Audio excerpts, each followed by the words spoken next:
मैं यहाँ पे एक रेड वायर ले लेता हूँ। इस रेड वायर को मैं क्या करूँगा, जो हमारा आर फेस है इसका जो आउटपुट होगा, इस आउटपुट के साथ इस वायर को भी मैं कनेक्ट कर दूंगा। ओके, साथ ही साथ में जो हमारा रेसिस्टेंस ब्लॉक है, इस रेसिस्टेंस ब्लॉक का जो वायर होगा यानी कि आर फेस में जो कनेक्ट है, इसका जो आउटपुट होगा इसको भी ले जाके हम आर फेस के साथ ही कनेक्ट करेंगे।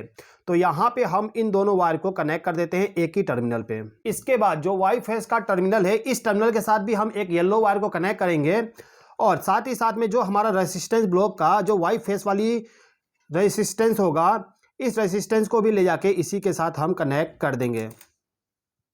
तो यहाँ पे हम इन दोनों वायर को कनेक्ट कर देते हैं। इसके बाद मैं यहाँ पे एक ब्लू वायर लूंगा। इस ब्लू वायर को ले जाके जो मेरा बी फेस का आउटपुट होगा, इस आउटपुट टर्मिनल पे इस वायर को मैं कनेक्ट कर दूंगा। तो इस कॉन्टेक्टर के आउटपुट टर्मिनल पे मैंने तीनों फेस को कनेक्ट कर दिया। अब ये जो हमारा तीनों वायर होगा, इसको ले जाके हमें कैपेसिटर के साथ में कनेक्ट करना होगा। यानी कि जो हमारा कैपेसिटर का तीनों टर्मिनल है, इन तीनों टर्मिनल के साथ हम RYB तीनों फेस को कनेक्ट कर देंगे। तो दोस्तों, ये जो हमारा MCB है, पावर वायरिंग, यानी कि जो हमारा कैपेसिटर है, इसको हमने तीनों फेज के पावर सप्लाई को दे दिया।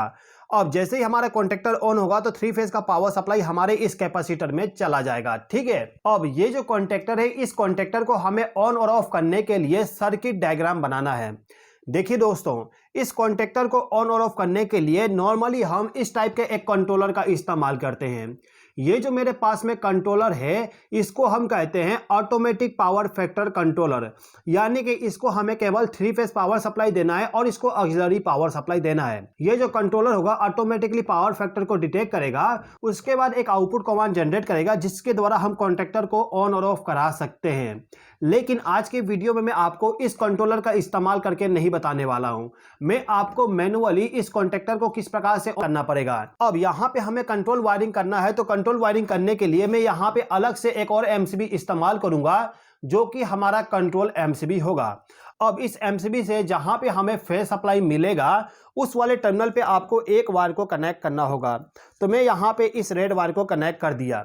अब इस रेड वायर को ले जाके हमें स्टॉप पुश बटन के साथ कनेक्ट करना होगा।